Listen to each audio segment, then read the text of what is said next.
Action, making sure I'm live, y'all. Welcome to the Talking Tarot Show. My name is Nyereè Sanchez, your host. And to those who's never saw the show before, this is basically a show that helps people to have a platform to be able to come in and talk about some of their life experiences and some of the struggles they may have had. In the midst of that, I always do energy pulls to bring in the energy to kind of set the mode and the tone for what the subject of the show is about. Y'all know I don't wait for people to get in, but if y'all join, thank you very much. I appreciate it. Please share.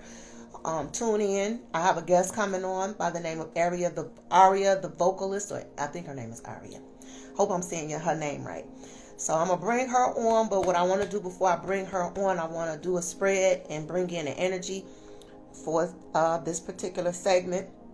So I'm going to approach the divine and the ancestors and ask them for their guidance and ask them to bring in the proper energy to give us direction in which way our platform is going to go. So sacred ancestors, known and unknown by the power of the universe, I call in the energy of today's session with Mrs. Aria, the vocalist, to give us guidance to know which way our energy is going to flow. So we're going to see what the council have to say. That's a lot of stuff, Aria. Aria must got a lot going on up in here because there's a whole lot of stuff that just came on out. I wondered are you there, Aria? I see you. So I'm getting ready to join you, and hopefully we will not have any technical difficulties, because y'all know how social media do us. You will know. So calling in a quantum energy for today's. All right, we got some, y'all. So we have Strength, Leo energy, the Eight of Cups, Cancer, Pisces, Scorpio energy, and the Ten of Swords. Aquarius, Gemini, Libra energy. And I want to say that with this energy, this is definitely talking about an ending of a very deep, dark past here. It took a lot out of some of us to get past the things that we've experienced in our lives. A lot of us have suffered a lot of betrayal from family and everything, with this Ten of Swords energy. I feel like this has a lot to do with family.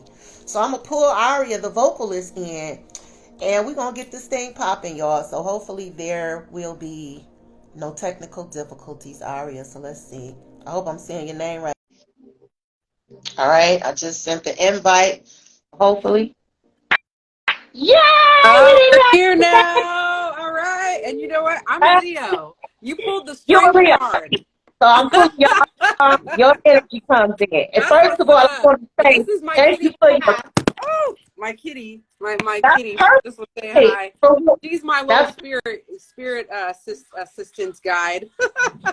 Yes, I was really getting ready to say that's perfect for what we're doing, because this is all about intuitive guidance, and we know cats are nocturnal visions, and this is what it's all about. So I do want to deeply apologize to you for all the delays it took for us to get here, but you are so patient. One of the most patient.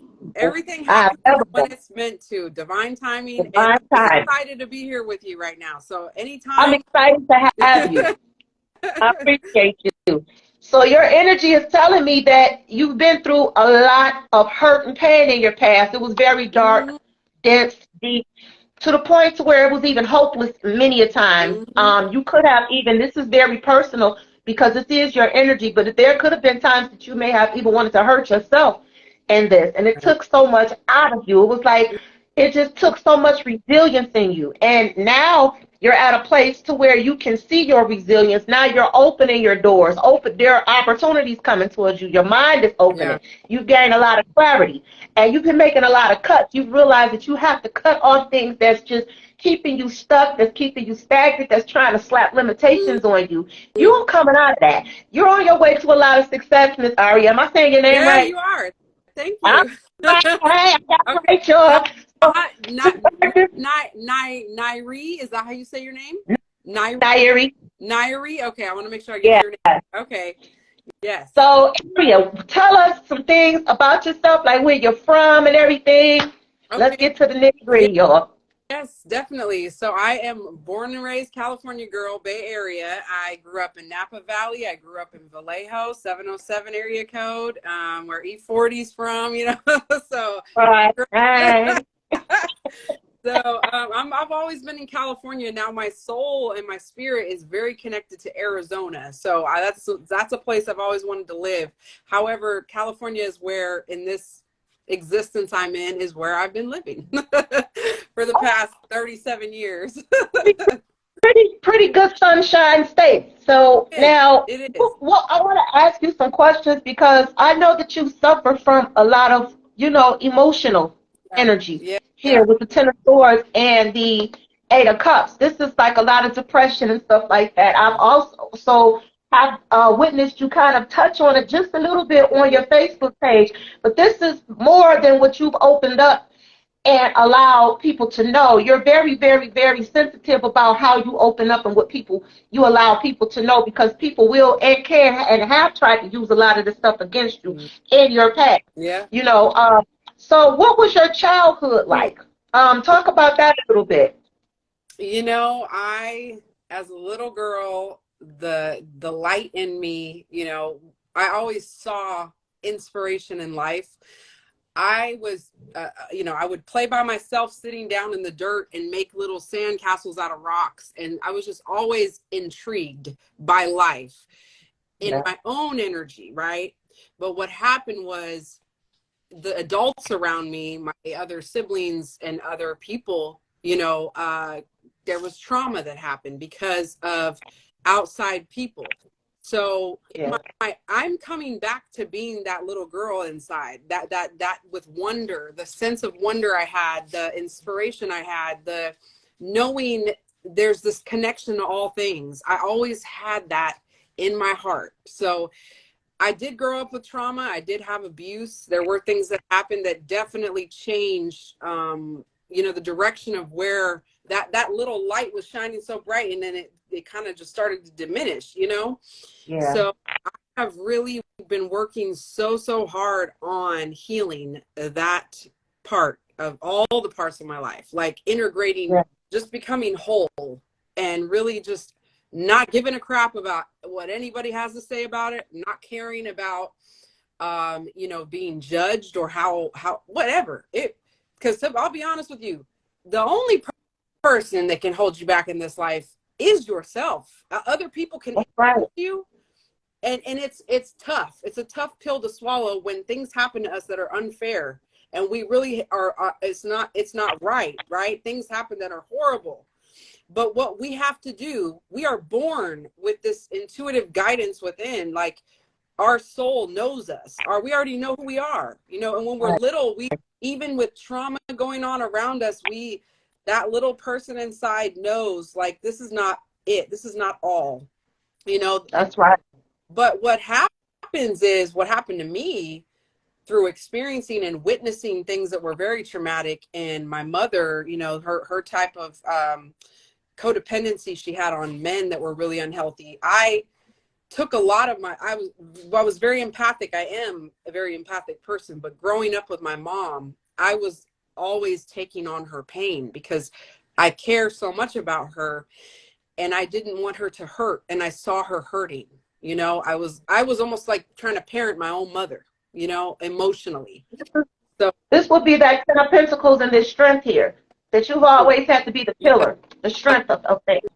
There's a lot that you still carry there. There's a lot of emptiness that's still there and this is where the empathic energy comes from, because sometimes the trauma triggers our abilities. A lot of people don't realize that when you're dealing with empathic abilities or psychic abilities and stuff like that, a lot of times what triggers that is trauma. Yeah.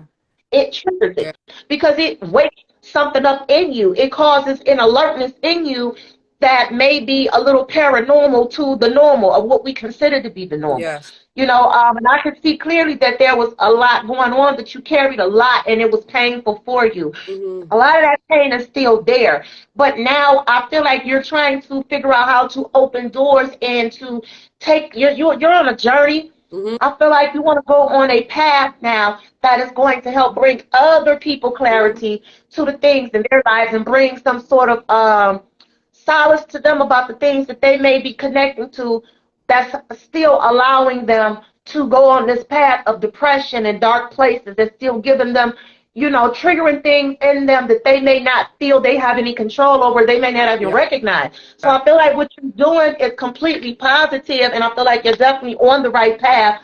Your energy is completely vibrant. I've always loved your energy. Thank you. But be aware that when you carry that kind of energy, you're going to have people that's going to try to overlook you deliberately, that's going to try to underplay you deliberately because they don't want you to shine. Honey, and it's sad. For years since I was in my early 20s, and I'm 37 now, so betrayal from so-called friends, family members. They don't want to see you prevail because they know there's something in you that's beyond what they could ever reach. And that's the strength energy right here. So your core energy, your confidence is there. But it's almost like the reassurance. You were looking for that. But since you didn't find it, you went and said, you know what, F it, I'm going for it anyway. If it works, it works. If it fails, it fails. And that was so courageous. Right. It was very courageous. So now let me ask you, like, what were some of your triggers that when was the first time you realized you were depressed? What was that like for you? Oh gosh, that is such a powerful question, because like I said, I took on my mother's pain. I learned depression by watching my mom. She was depressed. I learned that, you know, this was a learned thing, and in my DNA, even, I guess you could say, from just mental illness side. However, I was 8 years old when I felt depressed, when I felt that heaviness, when I felt my spirit was sinking, and when I felt like there was no joy, there was no happiness. Like, depression robs you of that. But whatever, you actually reached out to me when I posted on my, I think I had posted that I don't know what I said at that moment, but you reached out to me and said, you know, are you depressed? And you said, take a Epsom salt bath. You know, you and I was like, wow, look at how beautiful, a complete stranger, don't know me, from a can of paint, and she reaches out and says that. And that's how I knew you're a beautiful soul, because I'm like, okay, you know, my own people that know me don't say that to me, you know.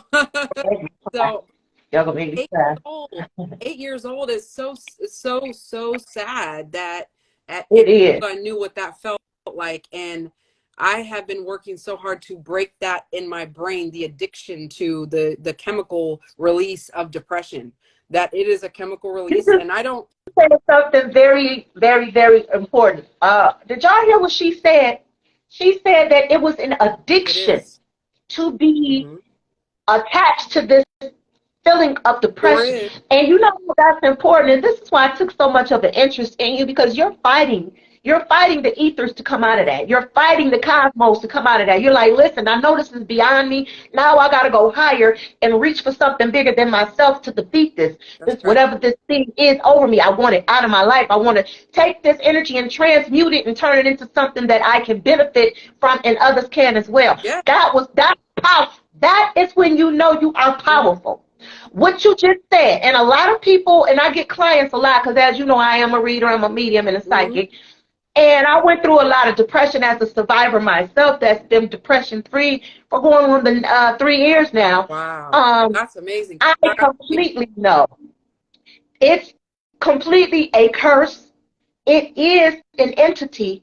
It is a very bad spell that we have on us, and it's a mental binding spell. So when you brought up the addiction, that's this energy right here, that some people are addicted to feeling sorry for themselves. They are addicted to feeling like, woe is me. This energy right here, they do not go deeper within and discover their own strength. They don't find any solace in pulling themselves out of that and recognizing their own value, so they never get that new beginning that they want. They stay in constant inner turmoil all the time, and then they want to go around people with strength and draw from them. And that right there becomes toxic. It becomes a toxic relationship, a toxic friendship, whether it's family, whether it is romantic, or whatever it is. And what you just said, I hope people heard what you just said about that. It's an addiction that you get there, you get comfortable. Yes, and it's comfortable. What's so, you know, what really dawned on me this year, because you know, I survived a very vicious attack 1 year ago. My brother, who was mentally ill with schizophrenia, unfortunately, you know, his mindset at that time felt like I was somebody that he needed to attack. So I survived a vicious attack. I had a concussion from it. You know, I'm just very thankful to be here. And that's the most near-death experience I've had. I ran for my life. So to me, if I would have froze, I don't think I would be here. I think he would have smashed my head in. Sorry to say that, but, you know, he had a metal bat. So he was attacking me with it. And so I, for my life, I felt my spirit leave my body. My spirit was like, I'm out. And I was like, what am I going to do? Because at that moment, there was a separation of self. And since I've been healing this last whole year, it took me a whole year to really get my mind right. I still have pain in the back of my head. I still have lingering effects, but I can think and I can look at the things and the habits I have had, right? And it's like, wait a minute. It dawned on me, like, at any moment, you can choose to not live in that same shithole you've been in. You do not have to stay there. I don't care how long you've been in the shithole. The shithole is only there because we let it stay. That's you know, right. Don't want to live in shit anymore. You got to get out of it. You got to get out of it. And it's going to be hard because we're used to being in it, right? So when we're trying to make a change, we're going to be met with resistance. We have to keep going. I don't care how hard it is. You got to cry through it. You got to scream through it, kick through it. You got to keep telling yourself, I am better than this and I deserve happiness. I wrote a song specifically for myself and everyone else. You know, I want you to be happy because, my God, I feel like depression robbed me of at least 20 years of my life. So I'm 37 years old. That's a long time.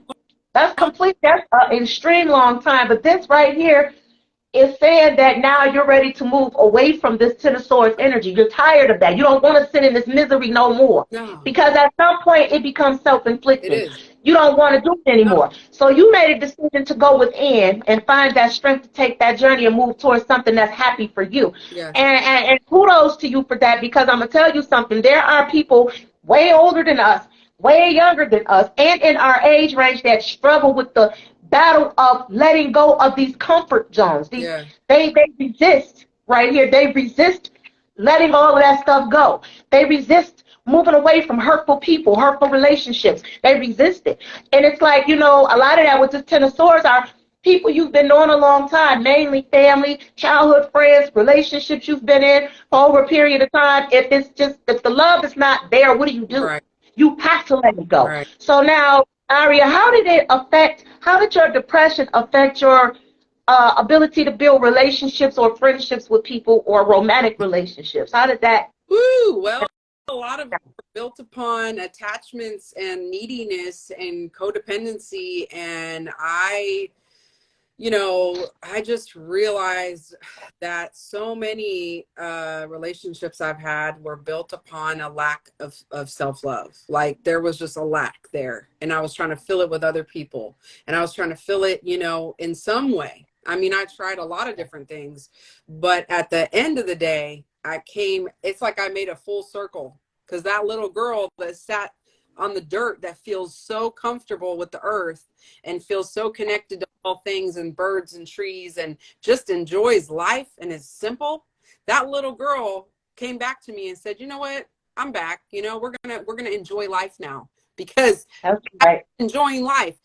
Really. And that's so important to go back to your childhood because that's where your trauma started. And in healing trauma, what I told some of the clients that I encountered that have that issue, which was I was one myself, I had to figure out what was it that was in me that I really needed to go and get to the root of to get through this. Because I'm like, this is going to end today. I don't know how, I don't know when, but it's going to end. Okay? Right. A lot of it, I had to go back and revisit that little girl in me. Yeah. Which y'all know, y'all see me on my Facebook. I'm still full of that energy, that same 5, 6, 7, 8, 9, 10-year-old energy. I like to play and joke and laugh. And, my kids tell me I feel like a teenager, but that's who I am. Mm-hmm. But that child in us and where that trauma started is always the key in going to heal anything that we are still facing as adults, especially in our interpersonal. You cannot have a healed,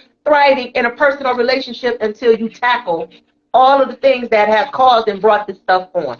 That is only the time that you'll be able to release those emotions, Find your inner ability, find your ambition, and move forward and create something for yourself so where you could be proud of. You know, create something for yourself that's innovating, that's motivating, something that's inspiring to yourself and inspiring to other people. And a lot of people have problems tapping into their creative side, and it's because they're still, you know, they're still living out of this energy right here, this Ten of Swords and this Eight of Cups. It's empty. There's nothing there. You have to get away from that and turn your back.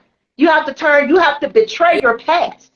And when you do that, a lot of times you get a lot of flack from people, and that ain't who you are, and that ain't what your name is, and why you doing it. You know, you have to reinvent yourself and get rid of those type of people who want to self-talk you into remaining the person you were when you were in this energy. People like to celebrate you when you're in this energy, but they will hate the hell out of you when you get in this energy, because now you figured out who you are. Now you don't need anybody's approval. You know, so you definitely.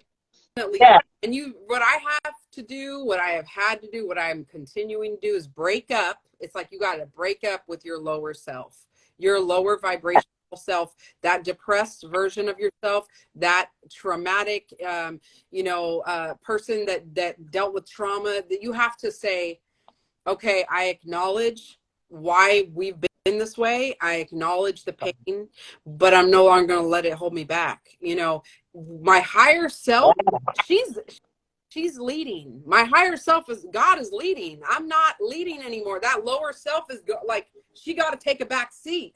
You know, when they say you put something on the back burner, I'm myself now, I'm in the front burner. Like, no, I'm not on the back burner anymore. You have to be on the front of your life, and you have to, you know, really pay attention. It's like, I was real naive. I realized that I had a lot of just mental health issues, that I wasn't taking better care of myself. I wasn't eating right. I wasn't drinking enough water. I wasn't, you know, being mindful of how do I feel? Like, really, how do I feel?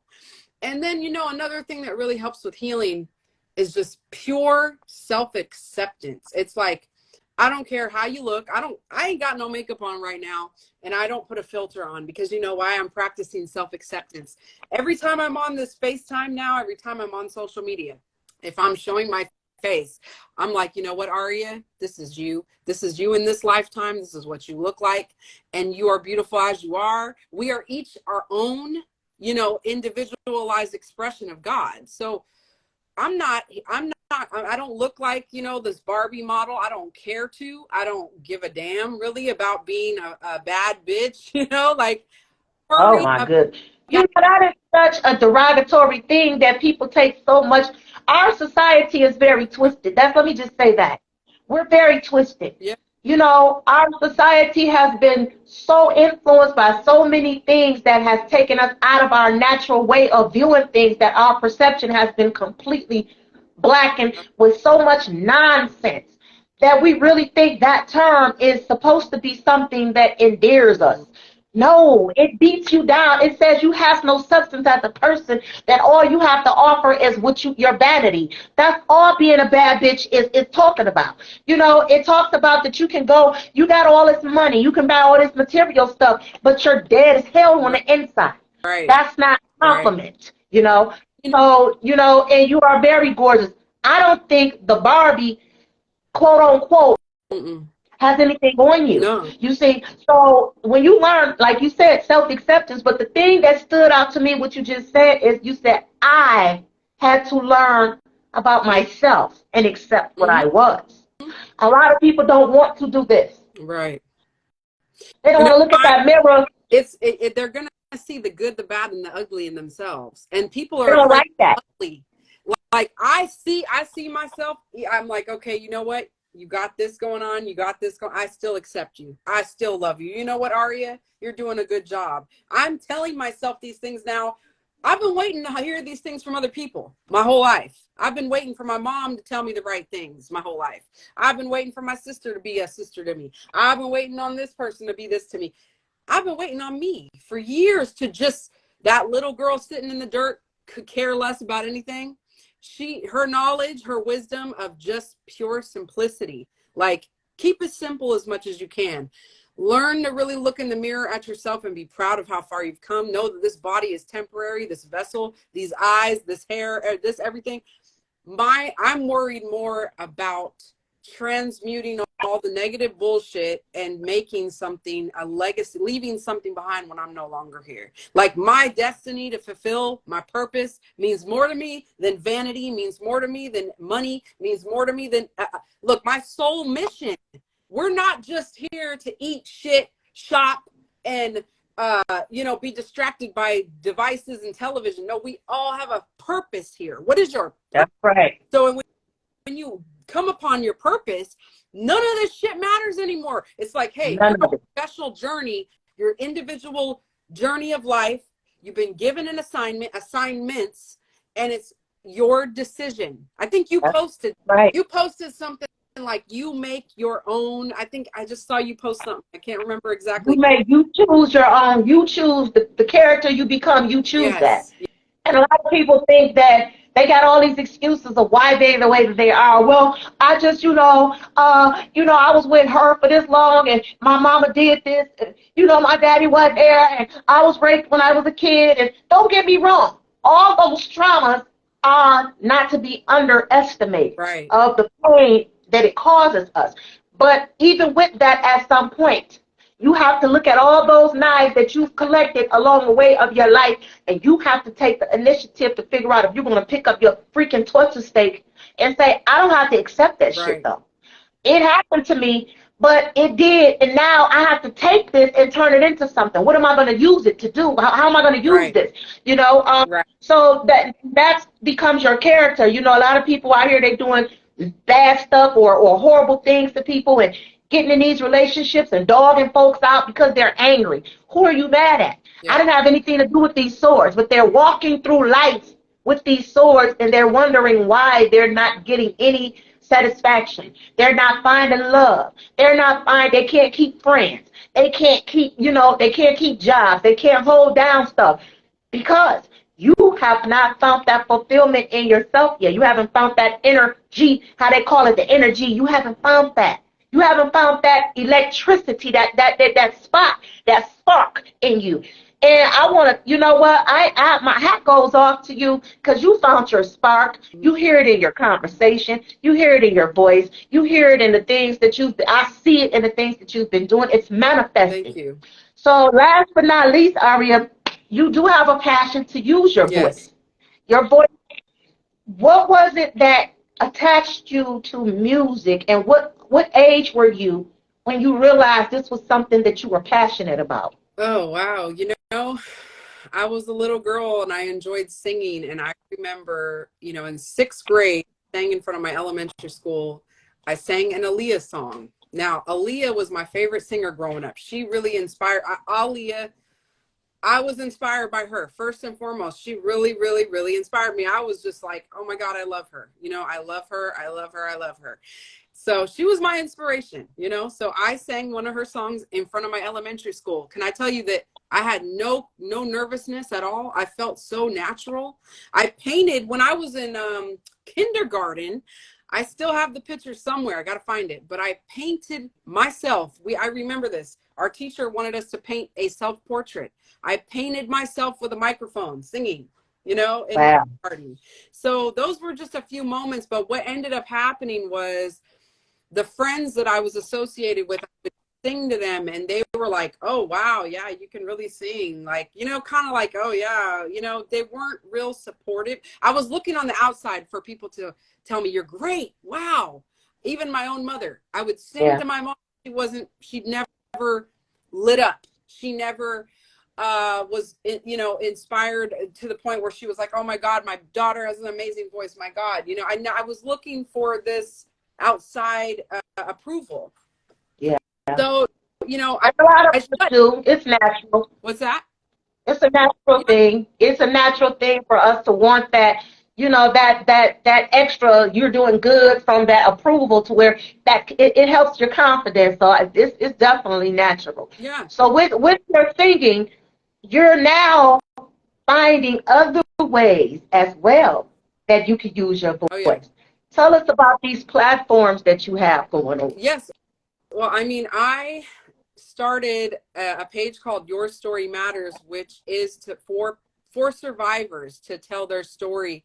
And the reason, I'm not trying to trigger people with it. I want people to share their story because I realized how much I did not, like, I was shut off. When my family, the way I was treated was cold. Like, I'm saying cold shoulder, cold blooded, okay?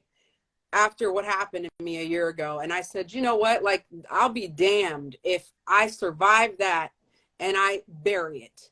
Because I done buried so many things in my life, which kept me depressed by burying it. And it never was just buried. It planted and it grew. So I realized that whatever you bury is going to grow, right? So I bury nothing no more.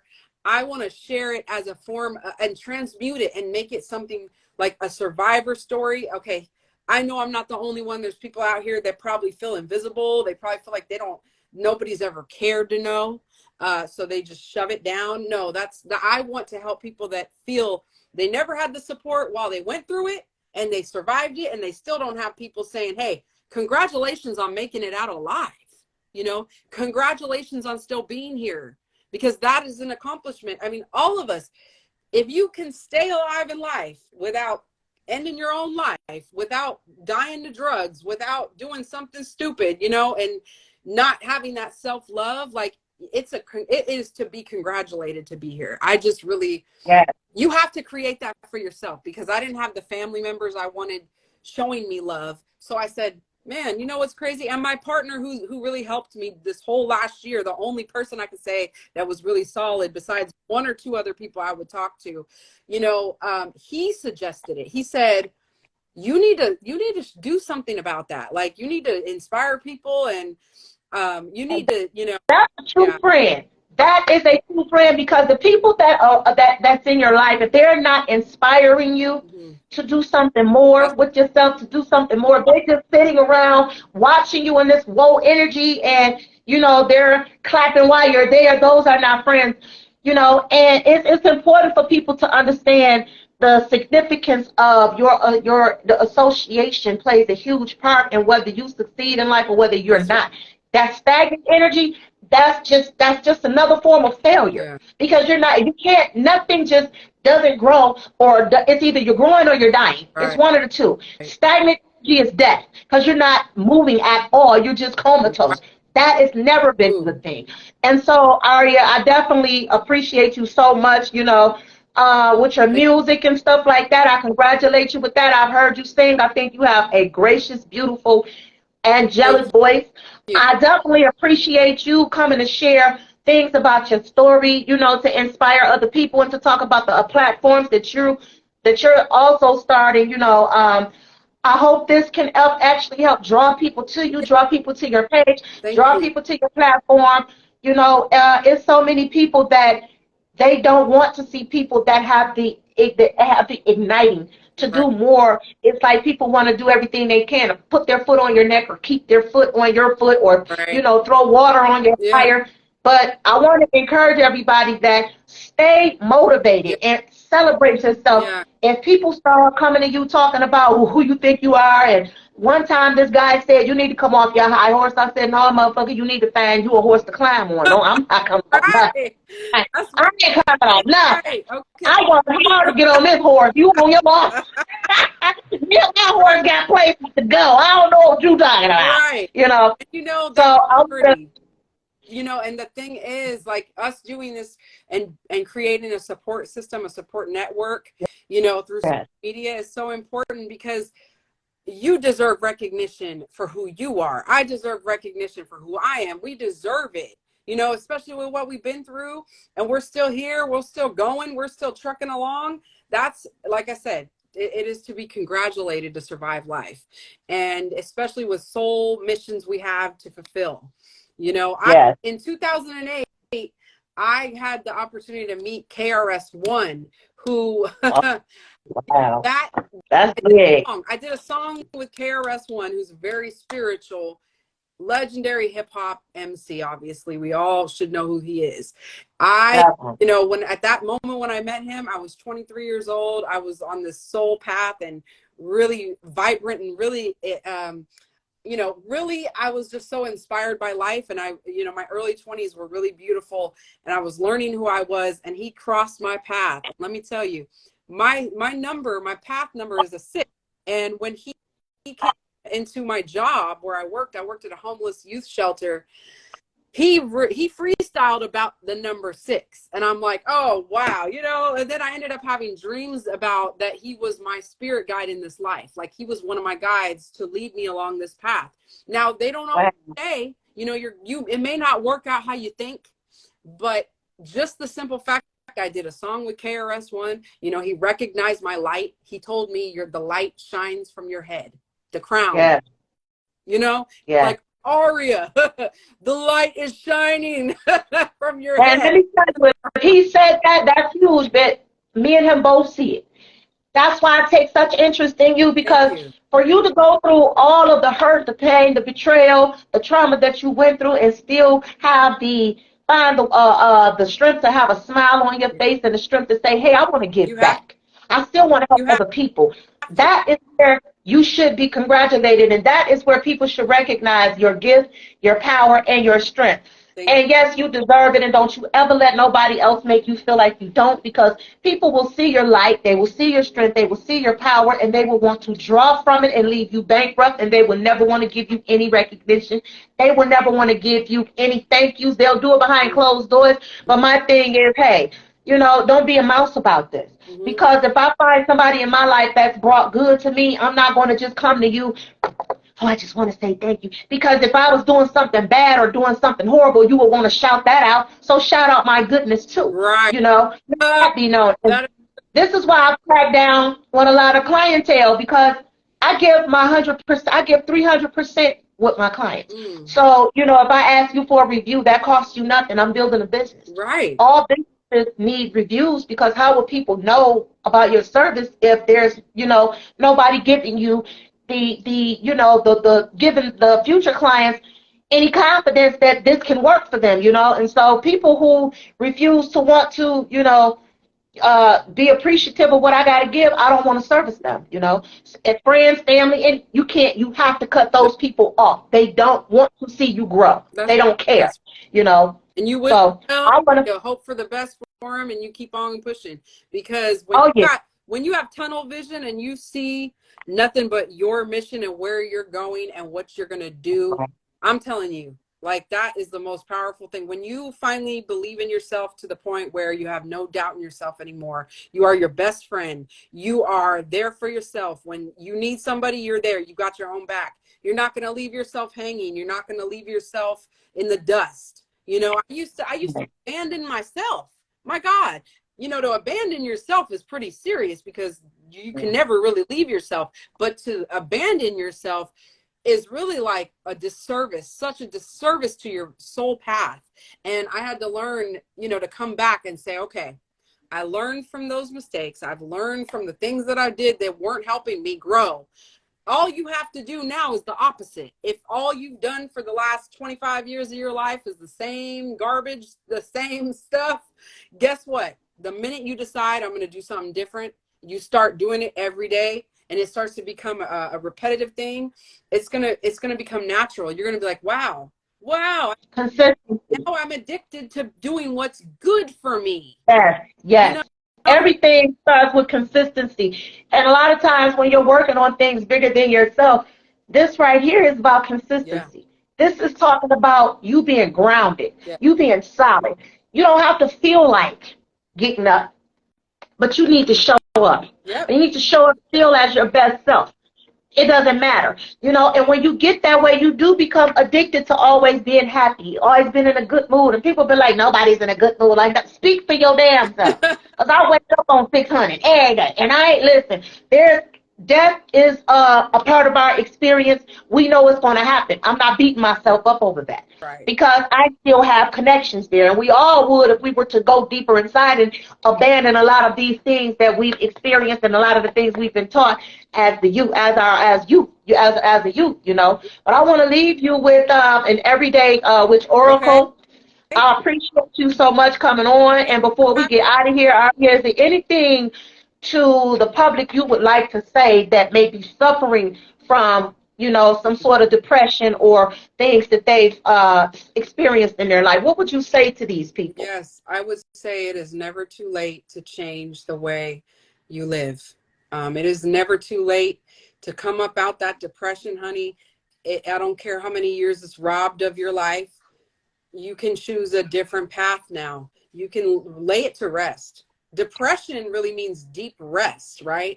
So it becomes addicting because it's a self-protective thing we do. You know, when you're depressed, it's almost like, well, in a way, it's a protective thing to protect yourself from the outside world. If you isolate, for example, during depression, you stay away from people, you stay in your room, you're laying in bed, you're doing nothing but sleeping, right? I've done that. So you're trying to protect yourself, but what you need to do is get up out that bed and get some sunshine.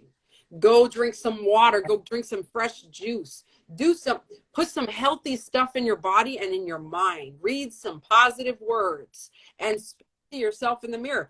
I follow this girl on Facebook, on my Facebook page, and she said, put a mirror. I'm going to show you my mirror. This is actually my grandmother's mirror, rest her soul. She's my ancestor. So this is very special. Right. But I have this mirror here, and this is what I'm seeing every day. And I would put a mirror somewhere and sit down with yourself and God and your ancestors and your angels and start. It is never too late to begin your healing journey. Okay, we're here to heal. We're not here to suffer forever. So I would say to people suffering, choose not to suffer and choose a better way, because it's always that's the key word here, choose. And so for your way out, what you have is cleansing body and spirit. So you are purging and you are releasing so many things from yourself, and that's going to take you so far.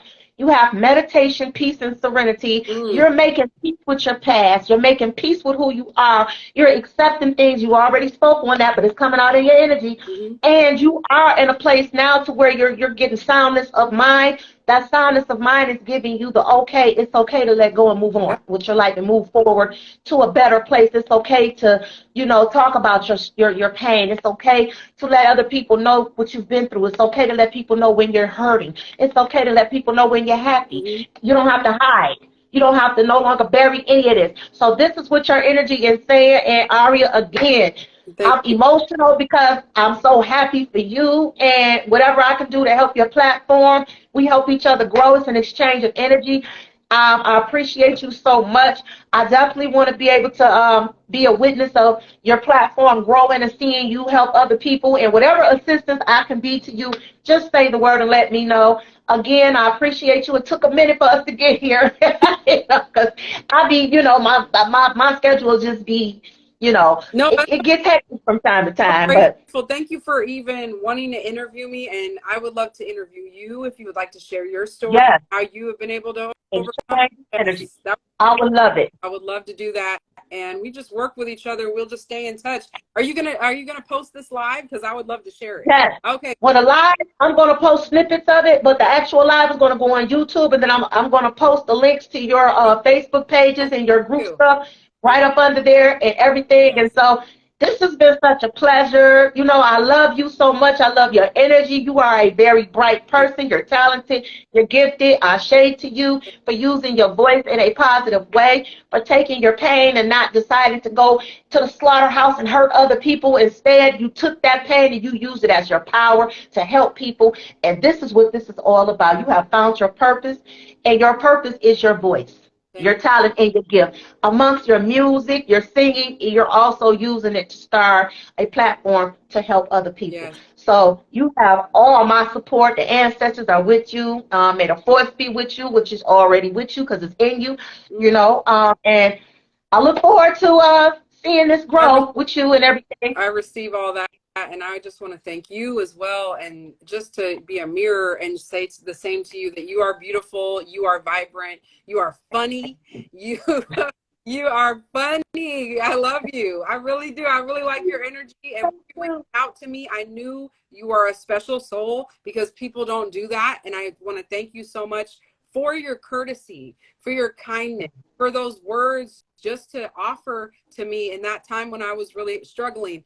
You know, you planted a soft seed in my brain, because instead of saying, yo, why are you depressed? You know, like pushing me. So we don't always respond well to those type of, you know, when people come at us that way. You said, hey, sis, are you depressed? Like, you asked me. And I said, yeah. And you said, well, I'm going to offer you this. And it was a sweet gesture. So your kindness, thank you for your kindness and for so welcome. And caring enough to ask me. You know, like I said, people that know me in my everyday life don't ask me, don't care. Yeah. So, you know. But this is the thing. This is when I'm drawn to people, I'm drawn to them. I was drawn to you, you know. Anything I can do to help people, because I know what pain, I know what it's like. I've been there, and you have to talk to people's healing, not their trauma. And we don't get that. They want to beat you down, and they want to tell you, oh, you will be all right. No, you won't. Don't tell people that. This stuff has put people in the ground because they are not going to be all right. That's right. Depression is not it's not a game. It's nothing to play with. It is severe. It is a illness. It is a curse. It is an entity. And please, if you are suffering from it, if you have been in that energy for over a few days or over a week or two, please reach out and seek the help that you need. Do not be afraid to invest in your own healing, people. You can get a reading if you need one. You need spiritual help. Invest in that. Because if you're going to invest in smoking weed and drinking and doing all this other stuff and overindulgence and things that's not going to help you, but just going to keep you contributing to that place and going out and dipping and dabbling and waiting on a relationship, that's not going to help you heal. Take what you have, your resources, and invest in yourself. Yes, I appreciate you, because I did that, because I saw that, I felt your energy, and I knew that a spiritual bath would help. That's something that you would need to knock some of that edge off. Whatever it is I can do, I'm always here, Aria, and I appreciate you for appreciating me, and I appreciate you just because of what you're doing. Again, thank you for coming on the Talking Tarot show, and be looking out for this to be on YouTube with your links and everything. And ashe to everybody that tapped in, y'all. If you are suffering from depression, do not ignore your depression. Get the help you need. Yes, help yourself.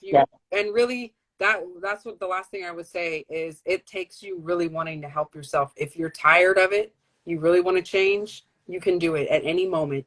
And it's never too late. I'm telling you, it's never too late. I don't care how old you are. You could be 55. You know what I'm saying? You reclaim your power back when you're tired of living like that. When you've had enough, and you're going to remove yourself from that mud you've been stuck in. You know, it's like, and so for whatever reason we go through it, and you got to laugh it off. You got to go, okay, well, shit. You know, we suffer enough in life. If people have hurt us, we don't deserve to hurt ourselves more. It's like, you know, we deserve to be better and healed and loving ourselves and living our best. That's right. So, yeah, she's right, y'all. You listen. I shade to everything you just said. I see a book coming out of you real soon, sometime in the future. So keep doing what you're doing, y'all. And I enjoyed this. I hope y'all did too. And I will see you again on the next Talking Tarot, y'all. Let's get it. Yes. Love you guys. Thank you for having me. Peace. Peace.